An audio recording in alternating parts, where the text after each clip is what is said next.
Welcome to the Deep Dive.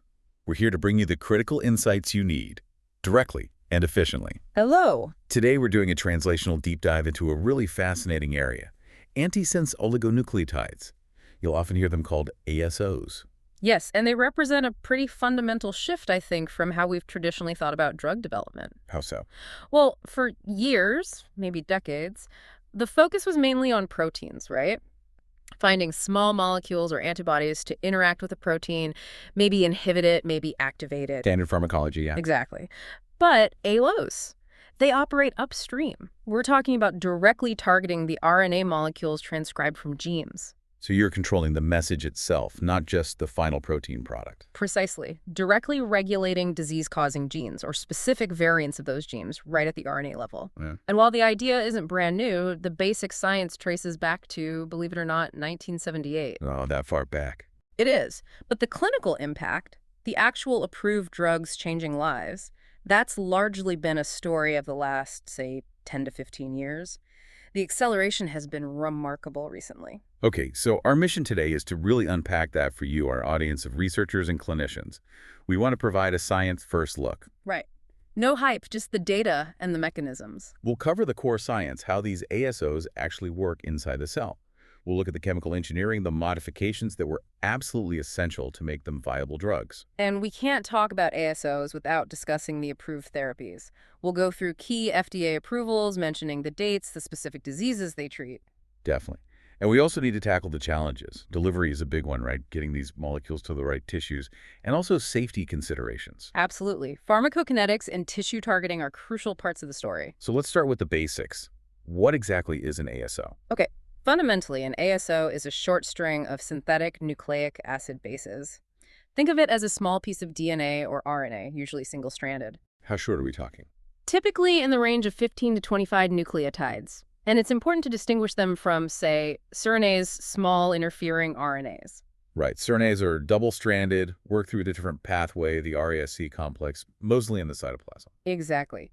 ASOs are single-stranded, and their mechanisms can play out in the nucleus or the cytoplasm, depending on the specific ASO design and target. So the ASO gets into the cell, it finds its target RNA sequence through Watson-Crick base pairing, and then what happens? That's where the different mechanisms come in, based on the ASO's chemistry. Correct. The sequence dictates where it binds, but the chemical makeup dictates what happens next. There are three main ways they work after they hybridize to the RNA target. Okay, mechanism one. The first, and maybe the most classic, is triggering RNA degradation via an enzyme called RNase H1. RNase H1. That's an endogenous enzyme, right? Already present in our cells. Yes, exactly. It specifically recognizes and cleaves the RNA strand of a DNA-RNA hybrid duplex. So for this mechanism to work, the ASO itself needs to have a DNA component. Precisely. If the ASO is, or contains, a stretch of DNA bases, when it binds to the target messenger RNA, it forms that DNA-RNA hybrid. RNase H1 gets recruited, cuts the mRNA, and boom, the mRNA is degraded before it can be translated into protein. So it's a direct knockdown of gene expression. You lower the amount of the target RNA. That's the goal. And we see this mechanism in several approved drugs. Fomiversin, the very first one, used this. Mipomersin, inodersen too. Okay, that's clear. Knockdown via RNase H. What's the second major mechanism? The second approach is quite different. It doesn't aim to destroy the RNA. Instead, it modulates RNA splicing. Splicing. So this happens in the nucleus on the pre-mRNA before the introns are removed. Correct. Here, the ASO acts via a steric hindrance. It physically gets in the way. It binds to specific sites on the pre-mRNA that are important for regulating splicing. Could be splice sites themselves or enhancer or silencer sequences. And by blocking those sites. It changes how the splicing machinery processes that pre-mRNA. And critically, for this to work, you don't want RNase H activation. Right, because you want the RNA to survive, just spliced differently. Exactly. So these ASOs are chemically modified, often throughout their entire structure, specifically to prevent RNase H1 from recognizing or cleaving the RNA strand. And this splicing modulation can lead to different outcomes, can it, depending on what you block? Yes, two main outcomes we see in therapies. One is exon inclusion.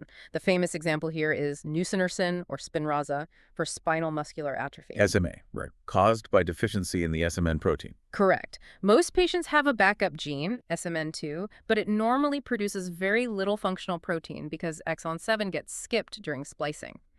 Nusinersen binds to the SMN2 pre-mRNA in a way that forces the splicing machinery to include exon 7. Leading to more full-length functional SMN protein, a really elegant solution. It really is. The other outcome is the opposite, exon skipping. This is what's used for Duchenne muscular dystrophy, or DMD. Yes, for certain mutations in DMD. The goal there is to skip over a specific exon containing a disruptive mutation.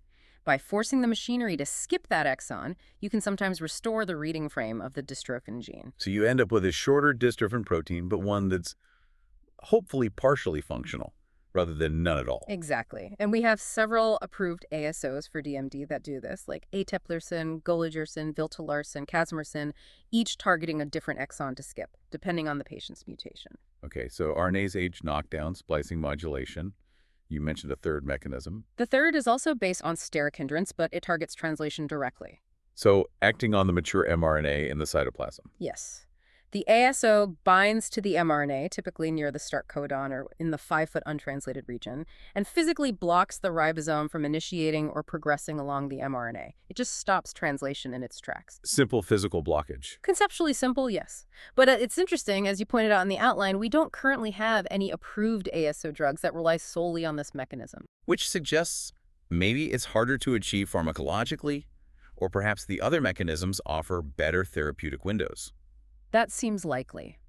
Perhaps achieving sufficient intracellular concentrations for sustained translation block is tougher, or maybe the RNase H or splicing routes are just more efficient or potent in practice. Right. Now, none of these mechanisms would matter clinically if the ASOs themselves weren't stable or couldn't be delivered. You mentioned the chemistry being key. Let's talk about those breakthroughs. Absolutely. The raw, unmodified DNA or RNA oligonucleotides are degraded incredibly quickly by nucleases in the body. They just wouldn't last long enough to do anything. So modification was essential from the start. What was the first big step? The first major breakthrough, really enabling the field in the late 80s and early 90s, was the phosphorothioate, or PS, backbone modification. PS backbone, what does that involve? It's a simple but profound change. You replace one of the non-bridging oxygen atoms in the phosphate backbone of the nucleic acid with a sulfur atom. Okay, oxygen out, sulfur in, what does that achieve? Two critical things. First, it dramatically increases the molecule's resistance to degradation by nucleases, gives it a much longer half-life in biological fluids. Second, it enhances binding to plasma proteins like albumin. Which affects its distribution and pharmacokinetics. It does. And crucially, the PS modification still allows the DNA-containing regions of an ASO to support RNase H1 activity, so it provides stability and retains that key degradation mechanism. It was foundational. That's the first generation. Then came the second generation. Yes, second gen focused mainly on modifying the sugar part of the nucleotide, specifically the 2' position of the ribose ring. Like 2-methoxyethyl, the MOE modification. Yeah. Or 2-methyl. Exactly. Those 2' modifications do a couple of things. They further increase nuclease resistance, but maybe more importantly, they significantly increase the binding affinity of the ASO to its target RNA. Tighter binding. Higher affinity means potentially more potent effect, or maybe you can use lower doses. Potentially, yes. And these second-gen modifications led to a very clever design strategy called the gapmer. Gapmer, explain that. Okay, imagine the ASO strand. A gapmer has a central segment, the gap, made of DNA bases, often with the PS backbone modification. This central gap is what's recognized by RNase H1. So that's the active region for triggering RNA degradation. Right. But flanking the central DNA gap on both the 5' and 3' ends are short stretches of nucleotides that have those second-generation sugar modifications, like 2-MOE. Ah, so the ends, or wings, are highly modified for stability and binding affinity. Correct. These modified wings protect the internal DNA gap from exonucleases, and their high affinity helps the ASO bind tightly to the target RNA. But because the central gap is DNA, it can still recruit RNase H1 once bound. That's elegant. You get the best of both worlds. The stability and affinity from the second-gen wings and the RNase H activity from the first-gen psDNA gap. Precisely. It's a very effective design for ASOs intended to work via RNA degradation. Many successful ASOs use this gapmer structure. Okay, so the chemistry solves stability and enables the mechanism, but you still have to get the drug to the target cells. That's the PK challenge, right? Huge challenge. These are relatively large molecules, and they carry a strong negative charge due to the phosphate backbone. They don't just slip across cell membranes easily like small molecules. So passive diffusion is limited. You need active uptake mechanisms. Largely, yes. And you generally need to administer them parenterally, intravenous, or subcutaneous injection. Oral delivery just doesn't work well because of degradation in the gut and poor absorption. Once they're in the bloodstream, where do they tend to go? For the PS-modified ASOs, which bind quite a bit to plasma proteins, they distribute fairly broadly but tend to accumulate most significantly in the liver and the kidney. Liver and kidney. Why there? High blood flow, fenestrated endothelium in the liver cytosolids allows easier access, and filtration processes in the kidney lead to accumulation in proximal tubule cells. Okay. Those are the primary organs for uptake and also potential toxicity, which we'll get to. What about half-life in tissues? You mentioned stability improvements. Yes, the half-life can be quite long, especially with the second-gen modifications. While plasma half-life might be hours to a couple of days, the tissue half-life, particularly in liver and kidney, can range from maybe 2-3 days for basic PS ASOs up to several weeks, even months, for heavily modified ones like the 2-MOE gapmers. Weeks to months. That allows for less frequent dosing. It does. Weekly, monthly, or even quarterly injections are possible for some ASOs, which is a big advantage for chronic diseases. Okay, so systemic delivery gets you to the liver and kidney well. But what about other tissues? Or avoiding systemic exposure if you don't need it? Right. That leads to specific delivery routes designed to bypass barriers or target specific compartments. We basically see three main strategies in approved drugs. What's the first? Local ocular delivery, right into the eye. The very first approved ASO, fomaversin, used this. Fomaversin, approved August 26, 1998. That's a key date. For CMV retinitis in AIDS patients. Exactly. An intravitreal injection puts the drug directly into the vitreous humor, bypassing systemic circulation and getting high concentrations in the target tissue, the retina.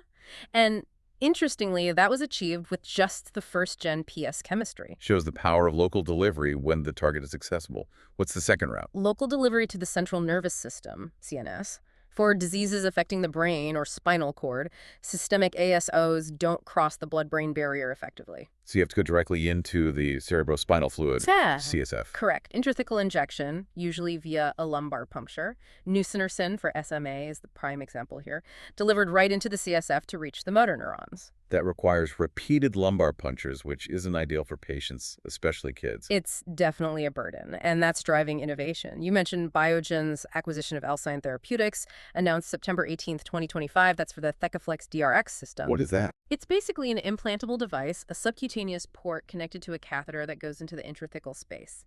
The idea is to allow repeated CSF drug delivery without needing repeated spinal taps. A big potential improvement for patient experience with drugs like Spinraza. Okay, makes sense. Ocular, CNS. What's the third major route or strategy? It's enhancing systemic delivery, but specifically targeting the liver. Since the liver naturally takes up a lot of ASO anyway, researchers developed ways to make that uptake even more efficient and specific. The breakthrough here was GalNAc conjugation. N-acetylgalactosamine, GalNAc, is a sugar molecule that binds very specifically to the acetylglycoprotein receptor, or ASGPR. And that receptor is primarily found where? On the surface of hepatocytes, the main liver cells. Massively abundant there. So if you attach GalNAc ligands to your ASO... The ASO essentially gets actively pulled out of the bloodstream and into liver cells via this receptor. Exactly. It dramatically increases the potency of the ASO in the liver, sometimes by tenfold or more, allowing for lower doses and potentially reducing exposure and toxicity in other tissues like the kidney. It's been a huge enabler for liver-targeted ASO therapies. Okay, these chemical and delivery innovations seem to have really unlocked the clinical potential. Let's look at that timeline you mentioned. A slow start, then an acceleration. Very much so. Fomaversin in 1998, then a long gap. Only 2 more ASO approvals over the next 18 years. Mepomersin was one in 2013. But then things picked up. Markedly quickened, yes. From 2016 through 2021, we saw 7 new ASO drugs approved by the FDA, a real validation of the platform. Which ones were the real game changers in that period? Well, nusinersen Spinraza has to be high on the list. Approved December 23, 2016 for spinal muscular atrophy. First drug ever for SMA, right? A devastating disease. Absolutely. And as we discussed, it works via exon inclusion of SMN2 delivered intrathecally. The clinical data was compelling. The pivotal ENDEAR trial showed a 47% reduction in the risk of death or needing permanent ventilation compared to the sham control. Really changed the outlook for patients and families. A landmark approval. What else stands out? The portfolio for Duchenne muscular dystrophy, DMD. This uses that exon skipping mechanism we talked about. Right, but these use a different chemistry, don't they? Not the gapmers. Correct. The DMD exon skipping drugs, eteplirsen, golodirsen, viltolarsen, casimersen, use a chemically distinct backbone called PMO, which stands for phosphorodiamidate morpholino oligomer. PMO chemistry. How is that different? It's quite different from the PS backbone. PMOs are uncharged molecules, unlike the negatively charged PS ASOs. And critically, their backbone structure is not recognized by RNase H1. Ah, so they are inherently incapable of causing RNA degradation via RNase H. Exactly, which makes them ideally suited for mechanisms like splicing modulation or steric block, where you don't want the RNA target destroyed. They primarily work in the nucleus on splicing. Okay, so the PMO chemistry is tailored for the exon skipping job in DMD. Let's list those approvals again. Sure, eteplirsen came first in 2016, targeting exon 51, then golodirsen in 2019 and viltolarsen in 2020, both for exon 53 skipping, and casimersen in 2021 for exon 45. It's quite amazing. 4 different drugs, each tailored to skip a specific exon, matching different patient mutations, shows the precision possible. It does highlight the modularity, but it's important for clinicians and researchers listening to remember that these DMD drugs received accelerated approval. Based on a surrogate endpoint, right? Yeah. Increased dystrophin protein levels in muscle biopsies. Correct. Not initially based on definitive proof of improved clinical function like walking ability. Demonstrating clear clinical benefit has been more challenging, and confirmation is still pending or ongoing for some. It's a point of discussion in the field. Understood. Any other major milestones from that 2016-2021 period? Yes, anodersen, Tixedi, approved October 5, 2018. This one is for hereditary transthyretin amyloidosis, or HATTR. HATTR amyloidosis, a progressive debilitating disease. How does anodersen work? This one goes back to the first mechanism we discussed. It's an RNase H-dependent ASO, a gapmer actually, that targets the mRNA for the TTR protein transthyretin. So it knocks down the production of the TTR protein, which is what misfolds and forms amyloid deposits in this disease. Exactly. Reduce the protein production, reduce the amyloid buildup. Okay, so a growing list of approvals tackling serious genetic diseases. But ASOs aren't without risks. We touched on liver and kidney accumulation. Let's talk about the common safety concerns, the class effects. Yes, this is critical for anyone working with or prescribing these drugs because many ASOs share similar chemistries, particularly the PS backbone, and similar distribution patterns. They can share certain toxicity profiles. What's the first major one? Hepatotoxicity or liver injury. This is a known risk. We often see elevations in liver enzymes, ALT and AST, in patients treated with some ASOs. Sometimes hepatic steatosis or fatty liver can also occur. How serious can this get? It can be very serious.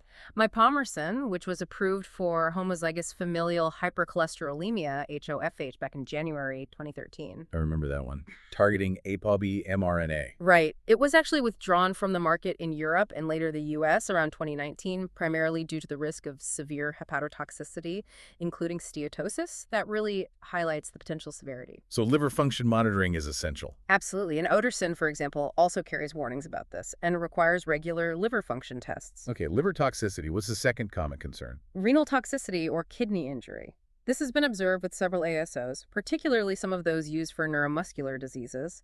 Nusinersen, inodersen, and the DMD drugs, golodirsen, viltolarsen, casimersen have all had reports. What's the thinking on the mechanism there? It's likely related to the drug accumulating in the proximal tubule cells of the kidney during filtration and reabsorption processes. High local concentrations might damage those cells. So kidney function monitoring is also needed. Yes, monitoring urine protein levels, often as a urine protein to creatinine ratio, is generally recommended to catch early signs of kidney effects.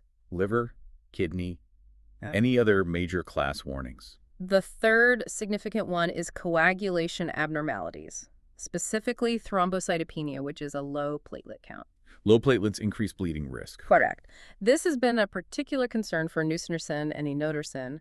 Both carry warnings about this risk. meaning you need to check platelet counts before starting and during treatment. Yes, baseline platelet counts and coagulation tests like PT and APTT are needed, along with regular monitoring before each dose for drugs like Inodersen. It's a manageable risk with monitoring, but a serious one. Okay, so significant efficacy in tough diseases, but balanced against real risks needing careful management.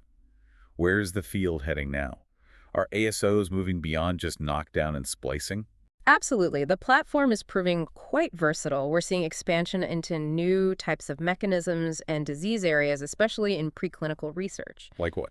Well, there's work using ASOs to target pathways involved in things like oxidative stress or metabolic diseases. One example mentioned in the sources was using ASOs against a target called MST3. MST3, what did that do?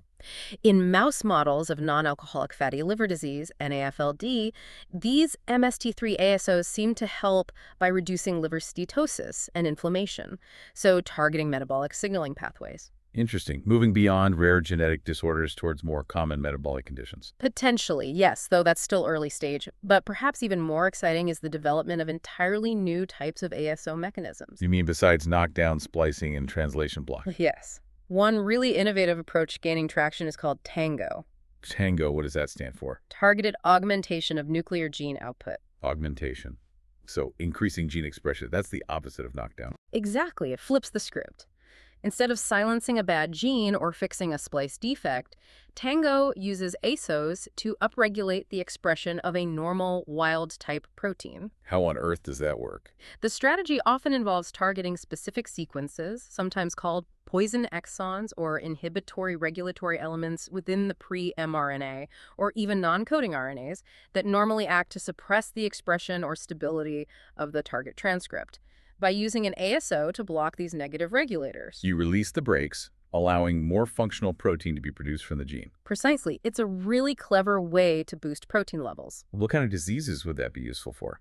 It's particularly promising for diseases caused by haploinsufficiency. These are conditions where having only one functional copy of a gene instead of the usual two doesn't produce enough protein for normal function. So you use Tango to boost the output from the one good copy the patient has. That's the idea. The source material mentioned preclinical work using this approach for Dravet syndrome, a severe form of epilepsy often caused by haploinsufficiency of a sodium channel gene. Using ASOs to block a non-productive splicing event to increase the functional channel protein. That sounds potentially transformative for a whole class of genetic disorders. It could be. It really broadens the scope of what ASOs might be able to treat. But all these exciting new applications, whether it's metabolic disease or Tango, still run into that fundamental challenge we discussed earlier, right? The delivery challenge, yes. Getting the ASOs efficiently and safely to tissues beyond the liver, kidney, eye, and CNS. That remains the major hurdle, the key bottleneck for really expanding the therapeutic reach of ASOs. Developing technologies for effective extrahepatic delivery, getting functional amounts into muscle, bone, the heart, maybe specific immune cells, that's where a huge amount of research effort is focused now. Because if you can solve that, the number of potential disease targets just explodes. Absolutely. Cracking extrahepatic delivery is probably the single biggest goal for the next phase of ASO development. Okay, let's try to wrap this up. It's been a fascinating journey. It really has. ASOs have come such a long way. From that initial concept back in '78 through decades of painstaking chemical refinement, the PS backbone, the 2 mods, the GAPMers, the PMOs. Leading to sophisticated molecules that can precisely target RNA to either knock it down via RNase H or modulate its splicing, or potentially even augment its output. And resulting in genuinely life-altering drugs for previously untreatable conditions, like nusinersen for SMA, real clinical breakthroughs. But always shadowed by the constraints of pharmacology, the delivery challenges dictating administration routes, and the accumulation in liver and kidney driving key toxicities that need careful management. That balance between efficacy and safety, mediated by chemistry and delivery, is the core story. Which brings us to a final thought, something for our listeners to consider. It relates to how we measure success, especially with these powerful targeted therapies. You're thinking about the tofersen approval. Exactly. Tofersen, an ASO for a specific genetic form of ALS, SOD1 ALS. The FDA granted accelerated approval in April 2023. But the phase 3 trial hadn't actually met its primary clinical endpoint, right? It didn't significantly slow functional decline compared to placebo over the main study period. Correct. The approval was largely based on a biomarker. Tofersen significantly reduced levels of neurofilament light chain, NFL, in the CSF, which is thought to be a marker of neuronal damage. So the drug clearly hit its molecular target and changed a relevant biomarker, even if the clinical benefit wasn't definitively proven in that time frame. Right. And it raises a huge question. As ASOs and other genetic medicines get better and better at precisely modifying specific RNA or gene targets, and we can measure those changes with biomarkers, how do we, as a clinical and regulatory community, weigh that molecular evidence against traditional clinical endpoints? Especially in devastating diseases like ALS, where clinical trials are difficult and time is critical. How much molecular correction is enough to warrant approval, even if the downstream clinical effects take longer to manifest or are harder to measure conclusively? Where do we set the bar for defining therapeutic success versus acceptable risk? It's a profound question. Does hitting the biological target precisely, as measured by a biomarker, become a new standard of evidence, at least for accelerated approval in severe conditions? It forces a reevaluation, doesn't it? The increasing power of these ASO technologies is pushing the boundaries not just of therapy, but also of how we define and regulate therapeutic value itself. A challenging but crucial conversation for the field moving forward. Indeed. Something important for all of us in this space to keep thinking about. Thank you for that insightful deep dive. My pleasure. It's an exciting field to watch. And thank you all for joining us on the deep dive.